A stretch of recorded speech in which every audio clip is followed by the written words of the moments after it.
loves! Ohio! Another day, another vlog.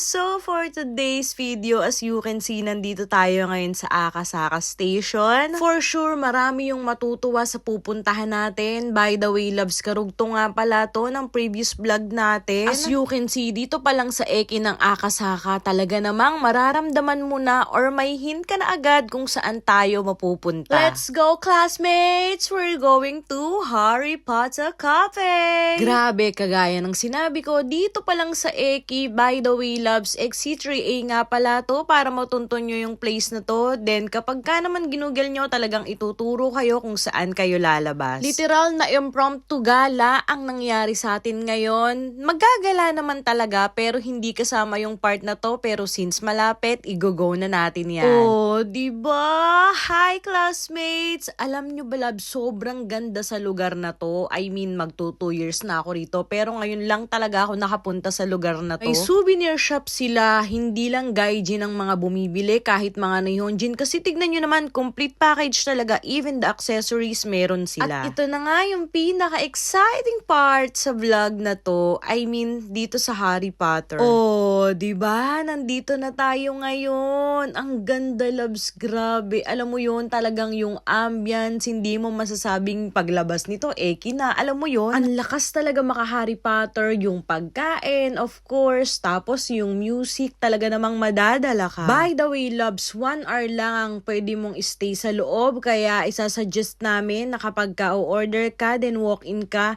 check mo na agad yung menu nila para pag upo mo, alam mo na agad kung ano yung orderin mo kasi ganun po yung ginawa namin. So, let's go! Itadakimasu! Walk-in lang yung ginawa namin, loves, ha. Hindi kami nakapagpa-reserve kaya yung first attempt namin, let's say na almost 12, bumalik na lang kami ng 1 PM kasi dun pa lang may table na available. For their full address and menu, nasa Google po yon and updated po siya. Talaga namang walang pagsisisi kasi tignan nyo naman kung gaano ko ini-enjoy. Napakasarap niya. Talaga namang magpapakadora de Explorer tayo for today's vlog. At malapit lang po dito sa Harry Potter Cafe ang Hiya Shrine. Grabe. Dito pa lang talaga namang maa-amaze ka na kasi mataas. Then ayan nga pala yung operating hours nila. Alam nyo ba, hindi ko in-expect na ganun siya kataas. By the way, hindi ka naman mamumroblema kasi may choice ka. Kung gusto mo mag-escalator or maghagdan. O, diba? Ang ganda, may paganyan sila. At thank you Lord kasi healthy tayo, wala tayo dyan. Dyan mo makikita yung Japanese year mo, then nakalagay dyan kung anong pwedeng mangyari sa'yo, then may nakalagay din dyan kung dapat ka bang mag-ingat. Sobrang comfy ng Jinja na to kasi malapit din po tayo sa toilet. O, diba? Yan po yung pinakaloob niya, love, so far. Isa to sa pinakamalawak na Jinja na napuntahan ko. Sobrang breathtaking, ang peaceful. Alam nyo yun, hindi mo masasabing malapit ka lang sa Eki. Akasaka, Tamei, Kisanyo, or Kokai, Kijidomae ang mga malalapit na station dito. Bukod dito, maraming side trip na pwedeng i-go.